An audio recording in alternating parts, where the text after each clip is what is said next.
کہ یہ گناہ ہے، یہ ہم نے نہیں کرنا ہے، اس کو دفنا دیا جاتا ہے، اس کو سائڈ پہ کر دیا جاتا ہے۔ تو میں آپ کو بتانا چاہتا ہوں کہ یسوع مسیح کو بھی دفنایا گیا تھا، ان کو بھی قبر میں رکھا گیا تھا، اور وہ اس لیے رکھا گیا تھا کیونکہ انہوں نے تمام جہان کے گناہ جو ہیں وہ اپنے اوپر اٹھا لیے تھے، اور کیونکہ خمیر جو ہے اس کو دفنا دیا جاتا ہے، اور خمیری روٹیاں جو ہیں وہ نہیں بنائی جاتی ہیں، بے خمیری روٹیاں کی عید ہوتی ہے، اس میں بے خمیری روٹیاں کھائی جاتی ہیں، اور یسوع مسیح نے بھی ہمیں حکم جب دیا کہ میری یادگاری میں یہی کیا کرو، تو اس میں بھی بے خمیری روٹی اور میں جو کہ پیالہ لیا تھا یسوع مسیح نے اپنے خون کو تشبیہ دی تھی اس سے، تو وہ جو چیز ہے وہ بھی ہمیں یہاں پر نظر آتی ہے۔ تو بے خمیری روٹیاں جو ہے وہ شو کرتی ہے یہ عید یسوع مسیح کی دفنائے جانے کو۔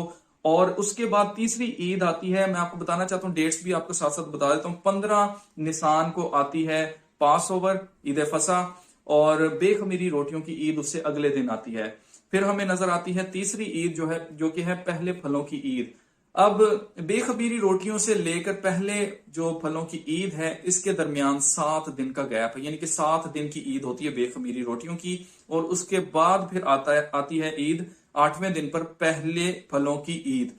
تو یہ پہلے پھلوں کی جو عید ہوتی ہے، اس میں اسرائیلیوں کو حکم دیا گیا تھا کہ آپ نے اپنی جو پہلی فصل ہوگی، جو بھی آپ نے فصل کی ہے، کوئی فروٹس ہیں یا جو چیزیں ہیں، وہ آپ نے لے کر اس کو لہرانا ہے خدا کے سامنے آسمان کی طرف، تاکہ آپ تھینک فل ہوں خدا کے لیے کہ خدا نے آپ کو اس سال نہ صرف فصل دی ہے بلکہ اس کے علاوہ زندگی دی ہے۔ تو اس لیے یہ شکریہ کے طور پر لوگ کیا کرتے تھے، اپنے جو بھی فصل پہلی فصل ہوتی تھی اس کو کاٹ کر ہاتھ میں لے کر آسمان پر یوں کر کے ہلایا جاتا تھا، ان کو دکھایا جاتا تھا خدا کو، اور شکر کیا جاتا تھا خدا کا۔ تو یہ جو پہلے پھلوں کی عید ہے یہ شو کرتی ہے یسوع مسیح کے جی اٹھنے کو اور یسوع مسیح کے آسمان پر جانے کو۔ اور اگر آپ کو یاد ہو تو یسوع مسیح نے مریم سے کہا تھا، جب مریم مگدلینی ان کے پاس آتی ہیں قبر پر دیکھنے کے لیے تیسرے روز، تو یسوع مسیح قبر کے اندر نہیں ہوتے، وہ گھبرا جاتی، پھر وہاں پر ایک شخص ان کو ملتا ہے، تو پھر وہ پہچان جاتی کہ بیسیکلی یسوع مسیح خود ہیں۔ تو وہ مقدسہ مریم جو ہے وہ ان کا تھینک کرنے کے لیے ان کے سامنے جھکتی ہیں، ان کا ہاتھ پکڑنا چاہتی ہیں، اسے جو ہے وہ ملنا چاہتی ہیں، لیکن یسوع مسیح ان کو انکار کر دیتے ہیں۔ یسوع مسیح کہتے ہیں کہ مجھے مت چھونا کیونکہ میں باپ کے پاس نہیں ہو کے آیا۔ تو باپ کے پاس ہو کے آنا جو ہے وہ پہلے پھلوں کی عید کو شو کرتا ہے، جبکہ تیسرے روز یہاں پر بھی کیلکولیشن میں تھوڑی سی آئے گی کنفیوژن۔ اگر آپ کو تھوڑی سی کنفیوژن ہوتی، مجھے امید ہے کہ آپ کو سمجھ آ گئی ہوگی کہ یسوع مسیح آسمان پر جاتے ہیں، باپ کے سامنے اپنے آپ کو پیش کرتے ہیں۔ جو یہاں پر یہ کنفیوژن بھی ہے کہ اگر یسوع مسیح خود خدا ہے تو پھر وہ باپ کے سامنے کس کے پاس جا رہے تھے، اور یہ ساری چیزیں جو آئیں گی کنفیوژنز مجھے پتا ہے، لیکن اس کے اوپر میں سیپریٹ ویڈیو بناؤں گا کیونکہ یہ ویڈیو بہت زیادہ لمبی ہونے والی ہے، مجھے پتا ہے۔ اس کے بعد جو عید آتی ہے اس کو کہتے ہیں ہفتوں کی عید۔ ہفتوں کی عید جو ہے وہ 50ویں دن پر منائی جاتی ہے، یسوع مسیح کے جی اٹھنے کے بعد جو 50 دن ہوتے ہیں اس پر آتی ہے ہفتوں کی عید۔ اور اس ہفتوں کی عید کی یادگاری یہ ہے اس کے پیچھے کہ جب حضرت موسیٰ جو ہیں وہ 40 دن رات تک پہاڑ پر رہتے ہیں، خدا کے ساتھ بات چیت کرتے ہیں، اور خدا وہاں پر پہلی شریعت جو دیتے ہیں، جو کہ 10 حکم ہیں خدا کے، وہ جب موسیٰ کو تختیاں ملتی ہیں اور جب وہ واپس آتے ہیں تو وہ جو 40 دن کا گیپ ہے، یا 40 دن تک وہ جو پہاڑ پر رہے تھے، اس کے بعد جو منائی جاتی ہے ہفتوں کی عید، اس لیے اس کو ہفتوں کی عید کہا جاتا ہے۔ تو قوم اسرائیل جو ہے وہ یاد کرتی ہے کہ جس وقت خدا نے خود جو ہے وہ تختیاں دی تھی 10 حکموں کی حضرت موسیٰ کو، اس چیز کو یاد کرنے کے لیے ہفتوں کی عید منائی جاتی ہے۔ لیکن اس کی سگنیفیکینس جو ہے وہ عید پینتیکوسٹ کے ساتھ ہے کہ یسوع مسیح کے جی اٹھنے کے بعد جب تیسرے روز یسوع مسیح زندہ ہو جاتے ہیں، اس کے بعد 50 دن جب ہوتے ہیں تو تب پاک روح جو ہے وہ نازل ہوتا ہے، خدا کی طرف سے پاک روح جو ہے وہ دیا جاتا ہے اور کلیسیا جو ہے وہ جنم لیتی ہے۔ تو یہاں پر بھی سگنیفیکینس آپ دیکھیے کہ دونوں چیزیں جو ہیں وہ آپس میں ملتی ہیں، کہ وہاں پر خدا نے خود جو ہے شریعت دی حضرت موسیٰ کو، اور یہاں پر خدا نے اپنا پاک روح جو ہے وہ نازل کیا تھا اپنی قوم کے اوپر، خاص طور سے کلیسیا کے اوپر۔ تو یہ عید جو ہے وہ شو کرتی ہے خدا کے پاک روح کو۔ اس کے بعد عید آتی ہے 5ویں عید، وہ ہے نرسنگوں کی عید۔ یہ بھی بڑی امپورٹنٹ عید ہے۔ نرسنگوں کی عید جو ہے اس کو منانے کے لیے نرسنگے جو ہیں وہ پھونکے جاتے ہیں، آئی تھنک 7 نرسنگے پھونکے جاتے ہیں، اور یہ تشری کے مہینے میں۔ اب آپ نوٹ کریں کہ پہلی جو 4 عیدیں ہیں وہ پہلے 2 مہینوں میں آ رہی ہیں، اور اس کے بعد جو تشری کا مہینہ ہے جو کہ 7واں مہینہ ہوتا ہے قوم اسرائیل کا، اس کے کیلنڈر کے مطابق، اور اگر ہم اپنے گریگورین کیلنڈر کے مطابق دیکھیں تو یہ سپٹمبر 15 سے اکتوبر 15 تک چلتا ہے یہ مہینہ تشری کا، جو کہ 7واں مہینہ ہے۔ اس مہینے کے اندر جو پہلی عید آتی ہے پہلے ہی دن پر آتی ہے، جو تشری کا مہینہ 7واں مہینہ اس کی پہلی تاریخ کو ہی آتی ہے، اس کو کہتے ہیں نرسنگوں کی عید۔ اس پر نرسنگے پھونکے جاتے ہیں، اور اس کا ریزن یہ ہوتا ہے قوم اسرائیل کو یاد کرانا کہ وہ اپنے گناہوں سے توبہ کرے، خدا کی طرف مڑے، ریپینٹنس کرے، یعنی کہ توبہ کرے، کیونکہ خدا کا ڈے آف اٹونمنٹ جو ہے، خدا کی ججمنٹ جو ہے وہ نزدیک ہے. اور یہ ججمنٹ کیا ہے؟ یہ نیکسٹ عید ہے. اس سے پہلے ہم جان لیتے ہیں کہ نرسنگو کی عید کس کو سگنیفائی کرتی ہے. تو بیسیکلی خدا کے کلام میں ہمیں ایک شخص نظر آتے ہیں جو کہ یسوع مسیح سے پہلے پیدا ہوتے ہیں اور یسوع مسیح کی جو راہ ہے اس کو تیار کرتے ہیں. میں آپ کو بتانا چاہتا ہوں یوحنا استقباغی جن کا نام ہے، جو کہ بپتسمہ دینے والے تھے اور توبہ کا بپتسمہ جو دیا کرتے تھے، ان کا کہنا تھا بیابان میں پکارنے والے کی آواز. ان کے بارے میں پروفیسی تھی کہ بیابان میں ایک پکارنے والے کی آواز ہوگی جو کہ لوگوں کو کہے گی کہ توبہ کرو، اور یہ اسی نرسنگے کو شو کرتے ہیں. تو بیابان میں پکارنے والے کی آواز جو ہے وہ یوحنا بپتسمہ دینے والے کی آواز ہے. اور یہ جو ہے شخص یہ راہ تیار کرتا ہے یسوع مسیح کی، اور یسوع مسیح اس کے پاس آتے ہیں. یہ جو شخص ہیں وہ یسوع مسیح کو بپتسمہ دیتے ہیں، اور جبکہ یسوع مسیح کو بپتسمے کی ضرورت نہیں تھی، اور یہ شخص خود گواہی دیتا ہے کہ مجھے تو آپ سے بپتسمہ لینا ہے، لیکن یسوع مسیح کہتے ہیں کہ اب راست بازی جو ہے اس کو ایسے ہی ہونے دے. تو نرسنگو کی جو عید ہے وہ شو کرتی ہے یوحنا استقباغی کو، اور اس خدا کا پلان جو توبہ کا تھا، نجات کا تھا، اس کو شو کرتی ہے. پھر چھٹی عید آتی ہے day of atonement. Day of atonement جو ہے کفارہ کی عید اس کو کہا جاتا ہے. کفارہ کی عید جیسے کہ اس کے نام سے ہی واضح ہے کہ گناہوں سے معافی ملتی ہے اس دن پہ. تو کفارہ کی عید جو ہے ڈے آف اٹونمنٹ کیسے منائی جاتی تھی؟ اس میں 2 برے لیے جاتے تھے. ایک برہ جو ہے اس کو قربان کیا جاتا تھا خدا کی ہیکل کے اندر، اور دوسرا برہ جو ہے اس کے اوپر ہائی پریسٹ جو ہوتا تھا، جو شاہی کاہن ہوتا تھا، اس کا قوم اسرائیل کا جو سب سے بڑا کاہن ہوتا تھا، اس کو ہائی پریسٹ کہا جاتا ہے. وہ گناہ لادتا تھا. سارے کے سارے گناہ، پوری قوم اسرائیل کے گناہ ایک برے کے اوپر لادے جاتے تھے. اس کے اوپر ہاتھ رکھتا تھا، وہ دعا کرتا تھا، اور سارے کے سارے گناہ جو ہیں قوم اسرائیل کے اس کے اوپر ٹرانسفر کیے جاتے تھے، اور اس کو بیابان کے اندر چھوڑ دیا جاتا تھا عزازیل کے لیے، یعنی کہ موت کے فرشتے کے لیے. اس کو موت کے حوالے کیا جاتا تھا، اس کو بیابان میں چھوڑ دیا جاتا تھا. ایک جو برہ تھا اس کو ذبح کیا جاتا تھا خدا کی ہیکل کے اندر، اس کا خون جو ہے وہ مذبح کے اوپر لگایا جاتا تھا، اور دوسرا جو برہ ہے اس کو بیابان میں چھوڑ دیا جاتا تھا.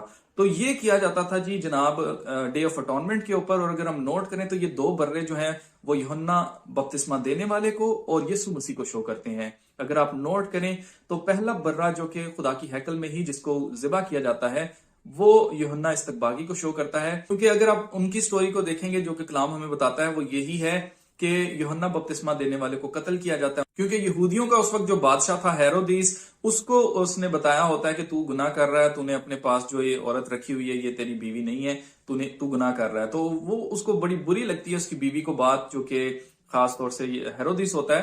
تو اس کے کہنے پر ہیرودیس جو ہے اس کا سر قلم کرواتا ہے. اور ہمیں پتا ہے کہ یسوع مسیح سے پہلے جو ذبح کیا جاتا ہے یا جو قتل کیا جاتا ہے وہ یوحنا بپتسمہ دینے والے کو قتل کیا جاتا ہے. یہ وہ برہ ہے جس کو خدا کی ہیکل میں ذبح کیا جاتا ہے. اور دوسرا برہ جس کے اوپر تمام گناہ لا دیے جاتے ہیں، یوحنا بپتسمہ دینے والے نے اپنی موت سے پہلے یسوع مسیح کے اوپر تمام کے تمام گناہ جو ہیں، دنیا کے گناہ جو کہ پاسٹ، پریزنٹ، فیوچر کے گناہ ہیں، سب کے گناہ جو ہیں وہ ان کے اوپر لادے تھے. اسی لیے یسوع مسیح نے کہا تھا کہ اب راست بازی کو ایسے ہی ہونے دے.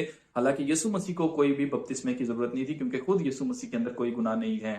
تو یسوع مسیح کے اوپر جب گناہ لاد دیے گئے اس کے فوراً بعد ہمیں نظر آتا ہے، لکھا ہوا ہے کہ روح جو ہے، خدا کا پاک روح جو ہے وہ یسوع مسیح کو بیابان کی طرف لے جاتا ہے تاکہ شیطان سے آزمایا جائے. تو 40 دن 40 رات تک یسوع مسیح جو ہے وہ شیطان سے آزمائے جاتے ہیں، اور ہمیں پتا ہے کہ یسوع مسیح وہاں پر فتح مند ہوتے ہیں، اور یسوع مسیح جو ہے وہ فتح حاصل کرتے ہیں موت کے اوپر، ابلیس کے اوپر، اور ہر چیز کے اوپر فتح حاصل کر کے 3-3.5 سال تک اپنی منسٹری کرتے ہیں. لیکن ان کے اوپر موت جو ہے وہ منڈلاتی رہتی ہے. کیوں؟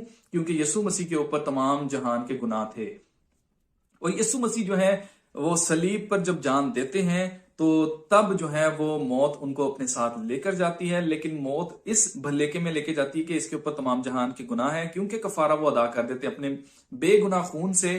تو تب جب موت ان کو اپنے پاس نہیں رکھ سکتی تھی، کیونکہ موت کو پتا تھا کہ اس شخص نے خود کچھ پرسنل گناہ نہیں کیا ہے، تو وہ اپنے پاس نہیں رکھ سکتی تھی. خدا کے کلام میں لکھا ہے کہ گناہ کی مزدوری موت ہے. جو کوئی بھی گناہ کرتی ہے جان وہ مرے گی ہی مرے گی. تو یسوع مسیح نے تو کوئی گناہ نہیں کیا تھا، اس لیے موت ان کو اپنے پاس نہیں رکھ سکتی تھی. اس لیے یسوع مسیح تیسرے روز مردوں میں سے جی اٹھتے ہیں. اور یہ جو عید ہے ڈے آف اٹونمنٹ جو ہے، میں نے آپ کو بتا دیا کہ یہ کیسے یسوع مسیح کو اور یوحنا بپتسمہ دینے والے کو اور خدا کے پورے پلان کو شو کرتی ہے. اس کے بعد آخری جو عید ہے، 7ویں عید، وہ ہے خیموں کی عید. اس کو فیسٹ آف دا ٹیبرنیکلز بھی کہا جاتا ہے. یہ خیموں کی عید اس وقت کو قوم اسرائیل یاد کرتی ہے جب مصر کی غلامی سے خدا نکال کر لایا تھا قوم اسرائیل کو. لیکن 40